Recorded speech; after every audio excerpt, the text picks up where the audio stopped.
Welcome back, fellow armchair generals. This is Gamer 1745 here with my continuing playthrough of, yes, as you probably know by now, Hearts of Iron 3, Black Ice 10.88. It's all in either the description or on the thumbnail, so I hope you already knew what you were clicking. But yeah, we're here doing this, and we're going to continue. Let's move forward.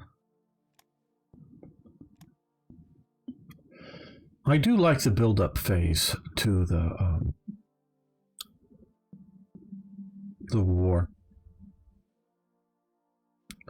Now, there's one mod maker. Made the. Excuse me.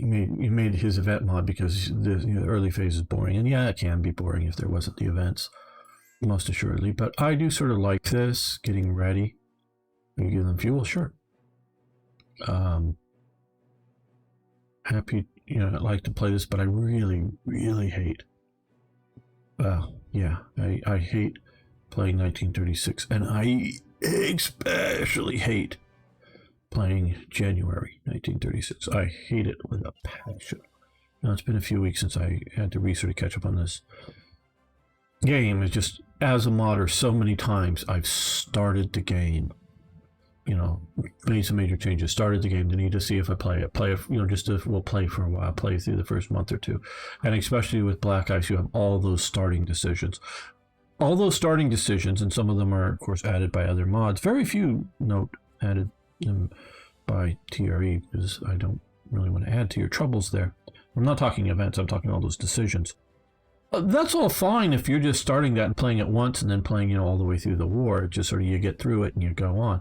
But if you've got to replay, retest, redo this 2, 3, 4 times, maybe in a night, you can get my passion is why 1936 is, or especially January.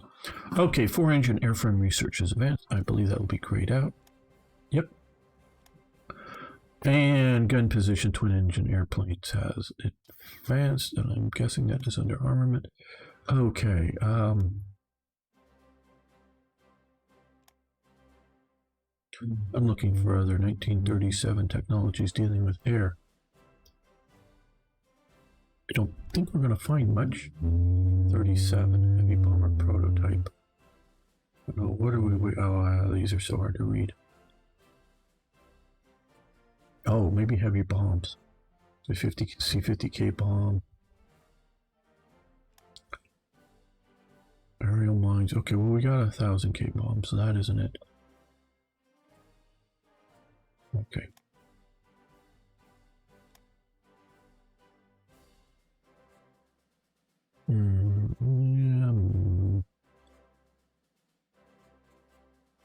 Okay, we'll do carrier air group. And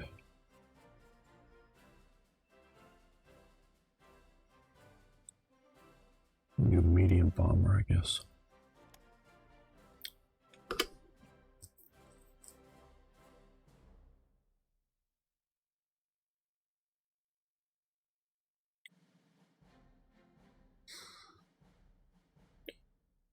I just know Germany better than I know a lot of the nations during World War II, and I know that, just thinking because of the air, there's bottlenecks to some of these, to what's going on these nations.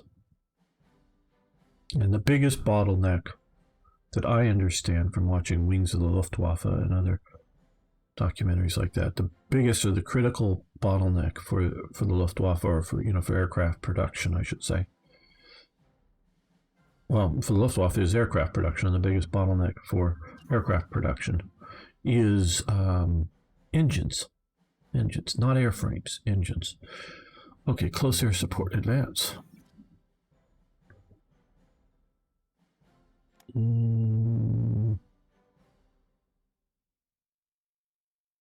Is that, okay, that is over here, I think. Okay, close, there we go. So we have close air support. We could do ground attack focus, but we're going to do tactical air support.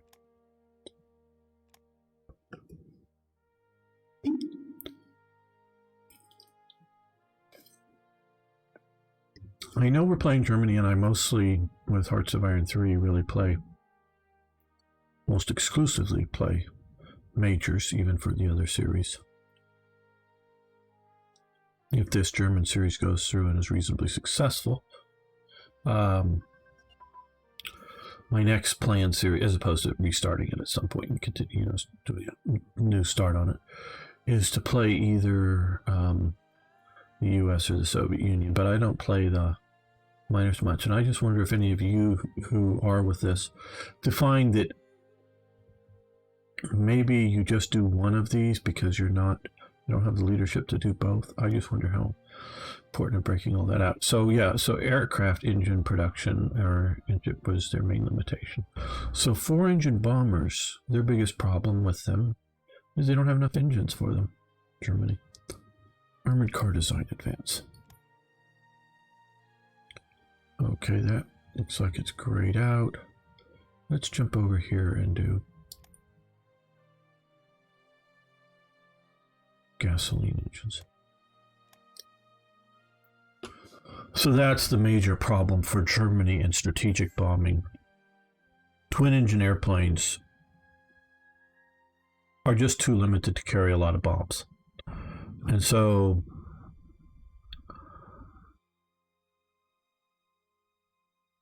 I don't know how to describe it.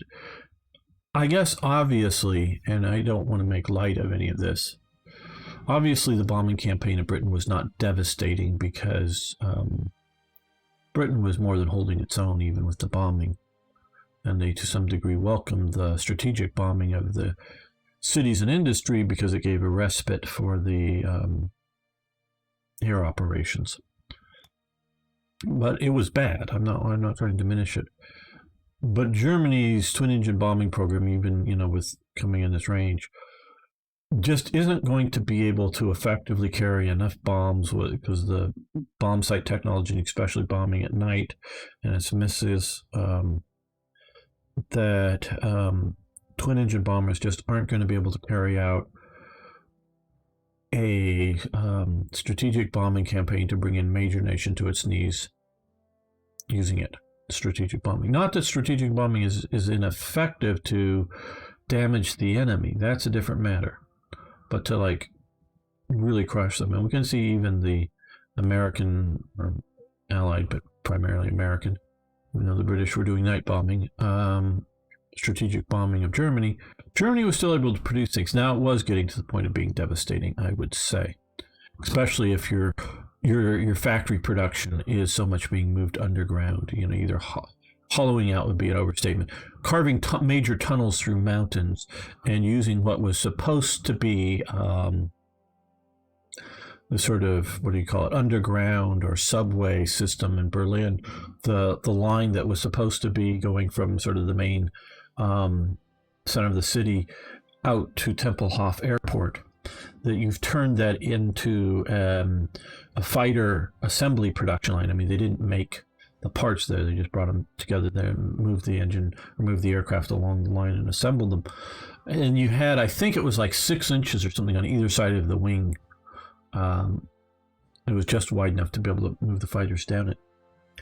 So you're having to do it, and they get to the end and they would take off out, take them up to the surface and take off the airport immediately because they couldn't keep them in Berlin, afraid of them being bombed on the air base, on the airfield, airport, whatever you want to call it. So that's telling me it's devastating. The British were under no concept of we want to move our production underground. Now maybe decentralize it, move it to harder to get at locations, absolutely, but not taking the time to go underground. Okay, the Albert Leo Schlesinger, whatever, 3-masted training sloop is launched. Okay, so this was produced earlier, but you're sort of paying for it now. We'll get a leadership modifier until January 1st, 1938. So a few months. Leadership bonus at 3%. And it's one of these cadet training ships. What do they want? Money, no.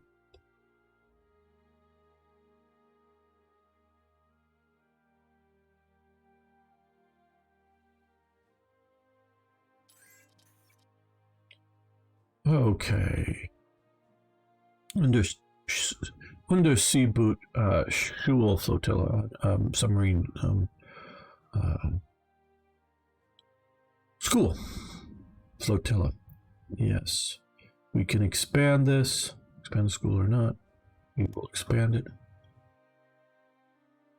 Did that put something in our production queue? No. Okay. Money. Oh, with my money. No, we're not going to buy energy. We're not going to buy energy at this time. This bonus is coming because of the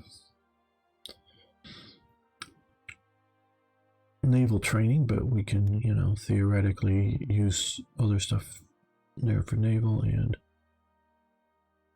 get this over here. Okay, well, I think we're going to start working our way through these.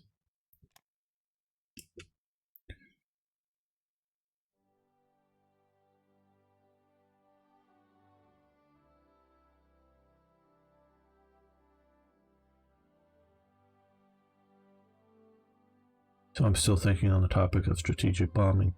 There is definitely the notion of doing this like I'm thinking of Germany with a reasonably large number, or you know, since you're not at the time the strategic bombing operations against Britain were mainly being taken place. You're not using a lot of tactical error in other places. You're definitely, excuse me, well, not doing much in the Mediterranean time. You could be doing a lot more tactical air, you know, bombing ships at sea kind of things, or in ports or what not, if nothing else, in the Mediterranean with that. And of course, initially supporting the Italians, and then later Rommel in the desert and whatnot. So there are things you can be doing with your, you know, sort of tactical bombers that you're using as strategic bombers.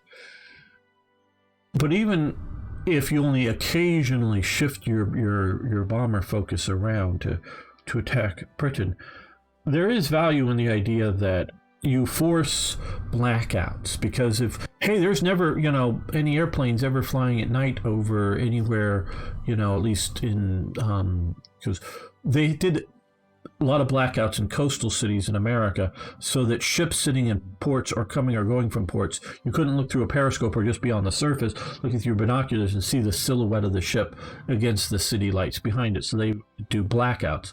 No one was fearing on the Atlantic. West Coast, they were actually fearing Japanese bombing raids from carriers or submarine launched small bombers. But on the East Coast, they weren't they weren't worrying about bombing at night for the blackouts. They were worried about submarines off the coast for the blackouts. So there might still be a reason to black out a bunch of British cities, but a bunch of their inland cities could be fully lit up and everybody's out and no problems. But you have a few bombing raids, you force them to black out, which definitely disrupts production and capabilities at night.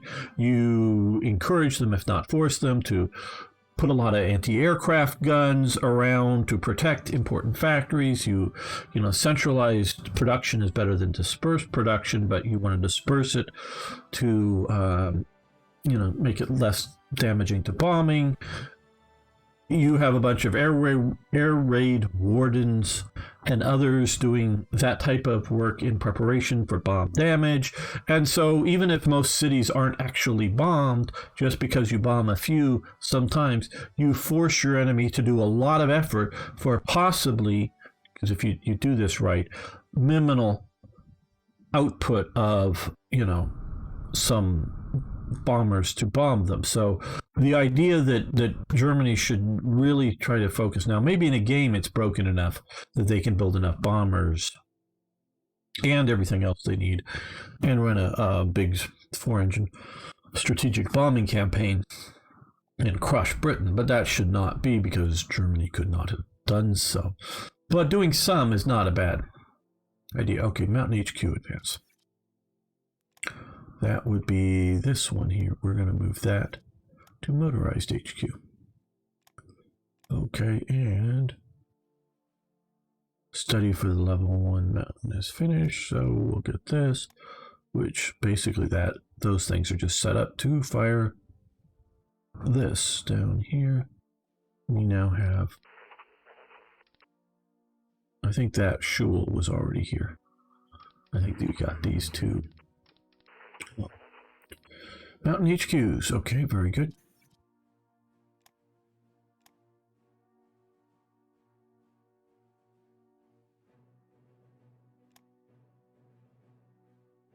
They want money.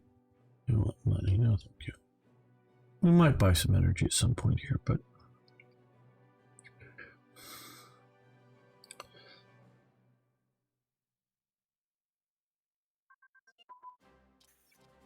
thinking we might. Well,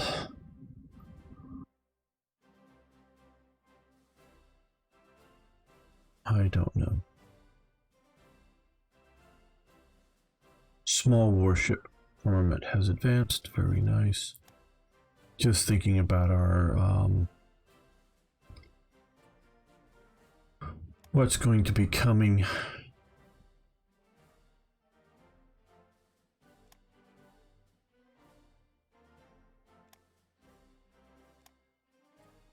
Both in the terms of, okay, we're at 28, in the terms of more high seas needing more coal and whatnot, and any other effects that might be there, and whether we should expand our coal by building some, expanding our coal mines, as it were. Let's look here. Pause. Politics. What I want.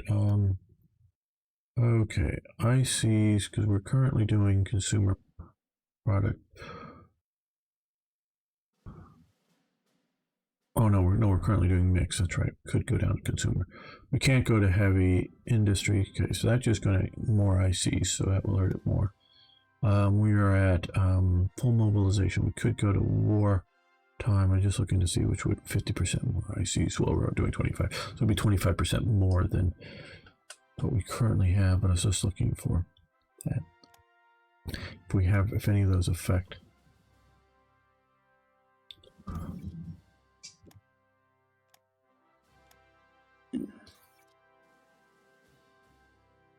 Affect the sort of direct HQs, that's right. We'll do the SS ones now. Oh, we should do those two.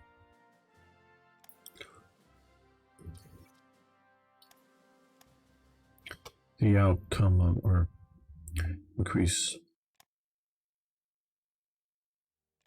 strategic effects. Okay. Here we are. We're actually got there pretty quick. Okay, we can't do collectivization of farms because that is only open to Soviets. So that's off the table, or to communists. So we have two more of these we can get. I give through TRE, I give national highways. I figure enough stuff has already been done before 36. They continue it, they keep continuing, but my understanding, definitely by 37, you know, I'm sort of talking out my ass here because I don't have really good, I mean, I definitely seen badges and things commemorating more miles of the Autobahn built, but I think the percentage of growth, Autobahns, is going down. Not that they're not still building more highways, but there's the program is technically started before Hitler comes into power. And so some people want to go, oh, even that wasn't even the Nazis' idea. It was already going blah, blah, blah. Well, yeah, it wasn't. The Nazis just didn't entirely dream it up out of thin air. And there was already going to be a program to do some national highway type things. To the best of my understanding from everything that I've read, they kick it into overdrive compared to whatever would have been done prior to the Nazis coming into power. And so that's starting back in 1933. Because you look at Hitler very early on, turning some of the, because it really only actually starts making any real amount of the roads after the Nazis come to power. Again, correct me below if I'm wrong. I want to know. But to the best of my knowledge, it's really only any real significant amount of labor is put into it, or a significant amount of rail or roadway is actually made once Hitler comes to power. And the project was ramping up before Hitler comes to power, but I think they turned the volume from 3 up to 11 or whatever it is. They really push it on, and so you got all the way from, and nobody else in the world is making these type of highways anywhere, to the best of my knowledge. Britain, I think sometime pre-war, is making some, and if IKB ever watches this, he might be able to quickly look it up, some sort of dual carriageway type, as they would call it, sort of a highway thing, but nothing, to my knowledge, banked and swooped and designed like the German Autobahn. German Autobahn is specifically designed, and they actually try to do some speed. One guy gets killed at it. Was it Rossmeyer or one of the guys who gets killed? Trying to do some speed records on it. They have real hard time trying to find a long enough, straight enough, and that's probably why he dies. Section of it, because they don't want to make it straight so that people because they even realize this at the time, people sort of go to sleep or sort of road hypnotized of just driving along straight. So they want to make it a little gentle sort of curves, and then they want to bank it to just a bit, not like a racetrack bank, some of the stuff, but just bank it just a bit to so that the cars and trucks, but deal with the speed, moving good. They're all thinking about all of this stuff, and there's nothing like that going on anywhere in the world. I think the freeways that come about in LA, I think they're post-war, but I've been on the Pasadena freeway. It's sort of 2 lanes each way that are separated, and there's no cross traffic streets, meaning there's you either take a bridge over it or a bridge under it. And it's been I presume they're still there because there's not that much work going on, but it's been, I don't know, almost 20 years since I've probably been on the Pasadena freeway, as it's called. There's still some basic sort of like city street sort of stop signs kind of thing, and then you immediately sort of go into this highway thing, not like a big proper on and off ramps. Whenever that was built, that's still not like the Autobahn. It was just sort of an uninterrupted 2-lane each way roadway, so you didn't have any cross traffic interrupting it. I think that's 47, but I'm not sure. 47, 48, I think. And so there's nothing like that in the world like this. And so I don't know if any other nation should be able to have it. But so you already have from 33 to the beginning of 36, 3 years of massive amounts of work. And yes, they continue after 36, but I don't think it's to this scale. So that's sort of my justification for giving you that at the start without having to go through that. I don't know that I would let anybody else have that. Railways. I could be talked into giving this for Germany, for France, for Britain, for the US. And I think that's about it. I could be talked into giving that bonus. Because the Soviet Union it has railways, no doubt. Most of these nations have railways, but just not maybe a super railway tycoon kind of setup in Japan, just because all the islands and whatnot, it's just not that efficient. And in places like Spain, sure, and Italy, there's railways going a lot of places, and I did consider Italy in my thought, but yeah, just the ruggedness and the density of the rail network, shall we say, in Germany and France and Britain is just something major compared to like Romania and Hungary and other parts of Europe. It's sort of like the minimum necessary to railways everywhere, twice as much as you need. And talk to IKB, especially knows about Britain, before the war here. Yeah, often twice as much as you need because there's multiple companies competing. So two companies made railways between two towns, so you could take either company's trains. It's sort of, I think, leading up to the interwar period or something where they start to, maybe World War One. Again, he's the expert. He can talk about it, where they start to rationalize in the railway system in Britain. So some of it is super done. Now mining, 15% IC is down, yeah, but the big thing, of course, and I want to get is that crude oil 10%. Willing to pay 15%. That's heavy. That's heavy. National manpower. That's heavy.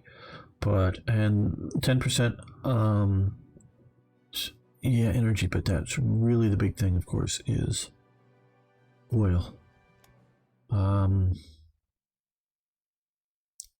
Maybe it's not worth it. I don't know. Just thinking about this. We got all to that talk.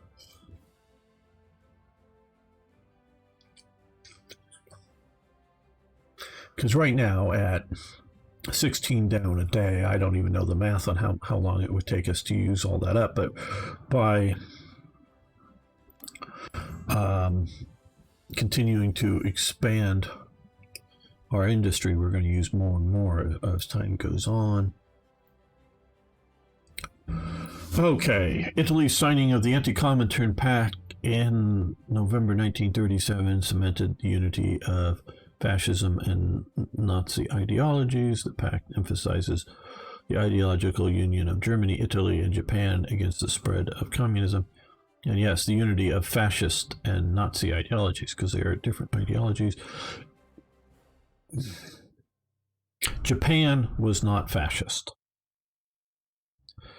It did have definitely a corporate state type things, but they are not fascist. They're eventually the sort of government, and now we're talking War 41, might be described as fascism. Now they're fascistic, meaning they have characterisms of fascism. Yes, National Socialism does have characteristics. Strong, nationalism, strong authoritarianism. Those are fascistic elements. So something is, modern day CCP of China, Chinese Communist Party, is definitely fascistic. They allow, private ownership of major companies. They also have government ownership, investment. Excuse me. In some of those privately owned companies, as well as, government owned and, entirely owned communistic wise companies as well too going on. So they have communism still in China, but they also they don't have free market capitalism. There is no free market, really free market capitalism. I mean, I'm not saying down at the small business level, maybe a little bit. But it's really not a free market even there. And so they do have capitalistic elements in modern day China, but they also have fascistic elements and communistic elements in modern day China. So istic, fascistic, Naziistic, I don't know. You can, they definitely have, but National Socialism is not fascism. There was an attempt around this time to create a fascist party. Well, there was a party created, and they get like one or two people elected to one of the elections, elected to their parliament. It's not very popular. This sort of gets rolled into the big sort of nationalistic party that, as the war really sort of heats up with America and the rest, and that might be a fascist sort of party. Yeah. Okay. So here is your choice. I have other plans.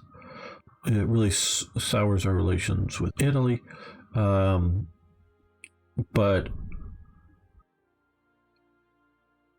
if you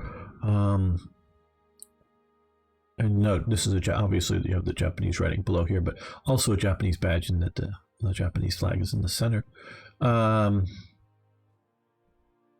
This really pushes you into the path of having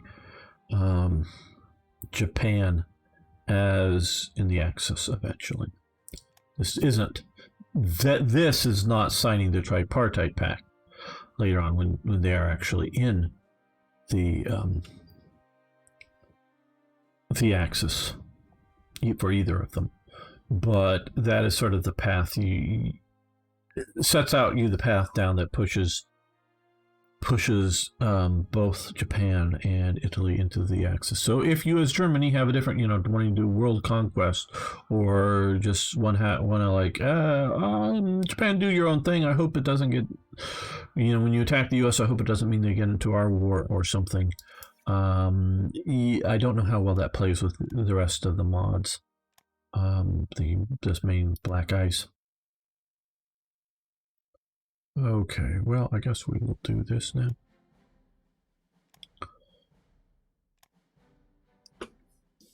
So just that's sort of one of the branching elements that gives flags to some, Japan and Italy, that when the time is right. Okay, well, no.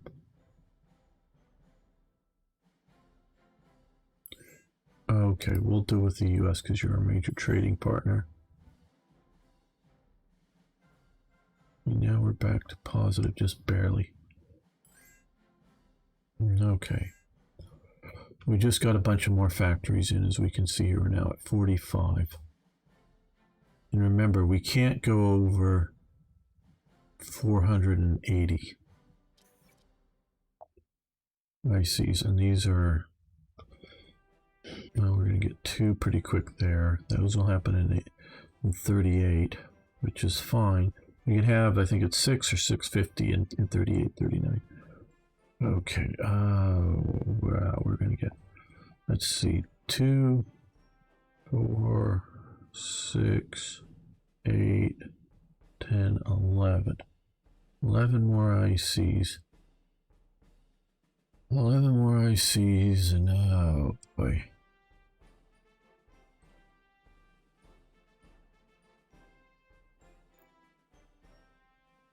Okay, we're going to not so much live dangerously, but we're going to keep on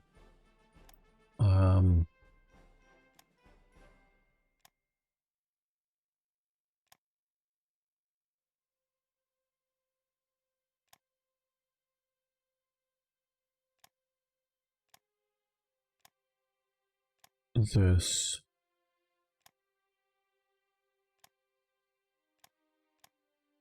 Trying to get practicals going. We already have some of these in production.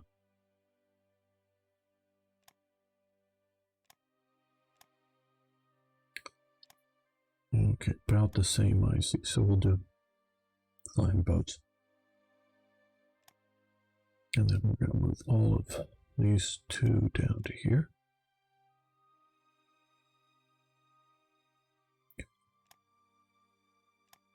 Okay, let's save this for the moment.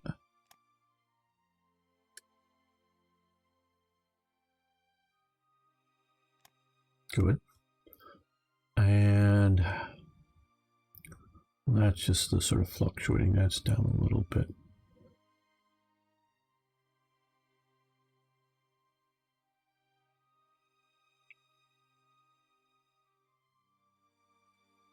Okay, let's be strategic about this.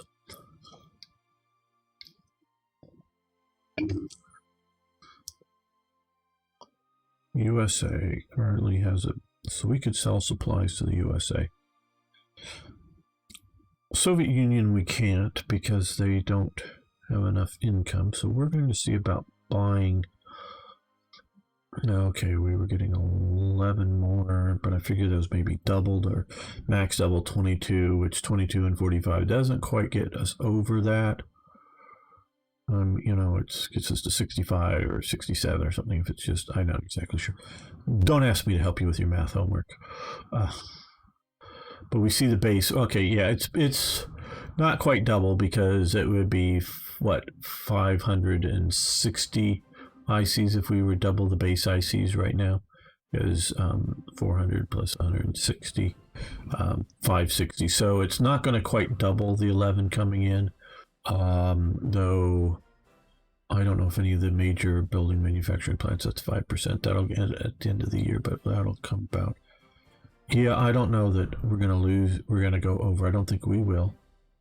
And we'll probably be, hit with a few more things. So I don't think we're going to go over, but I'm going to make a save or two more as we go along here so that we can go back to a save and change the laws briefly. Okay, but we will try to buy rare materials. Yeah, but we're selling a bunch of, I think, fuel to Italy that just came on that may not last. So we'll do that here. Let's see if that goes through. Yep. Now we're going to come here. And we're going to see if we can sell you some more supplies.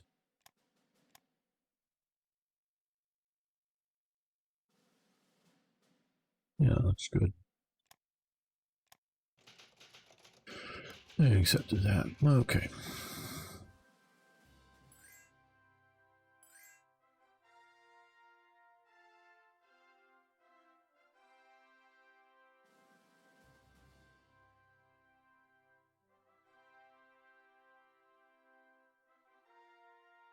Yeah, we're at negative 35 now.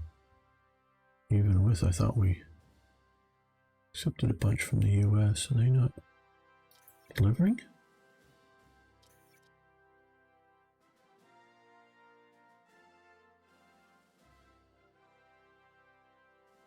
Yeah, they should be delivering 24, but maybe we gotta really jump that up.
Now, generally, and it can vary from some of the technologies you have, but generally, naval bombers are the better attack aircraft of between naval bombers and float planes are the better to attack sea vessels. Naval bombers are better than float planes, but float planes are better and particularly better at spotting submarines. So if you mix them, and then have your air units out patrolling to spot more likely to spot the enemy aircraft, and then if you have some naval bombers mixed in with your seaplanes to then do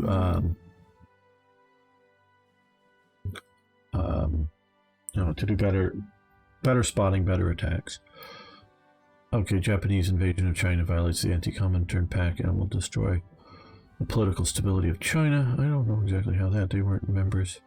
Asian affairs. Okay.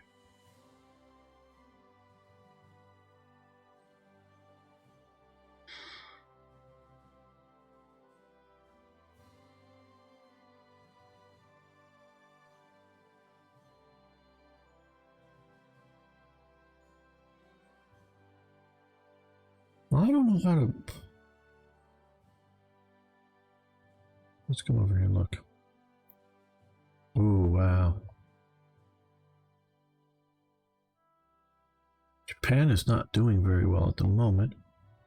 I mean, they've pushed in up here. And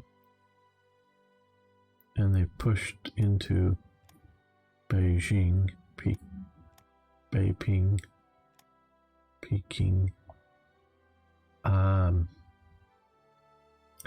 But they have not really pushed deep anywhere else. So right now they probably wouldn't want us to mediate. We're gonna do no. I don't know that what's going on. We're not gonna try to solve their issues. I know historically at some point Japan wants peace.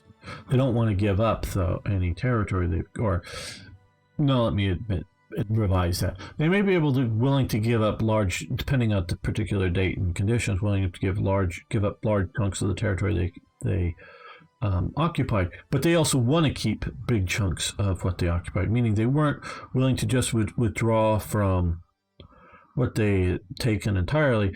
And I don't know at that point, thinking that Japan is weak, whether Chiang Kai-shek would have signed a peace with not including giving up Manchukuo. So yeah, that's sort of the problem there. Okay, fighter technologies have advanced, which allows us to research there. We're getting very close to 38. So let's get the aero engines under research.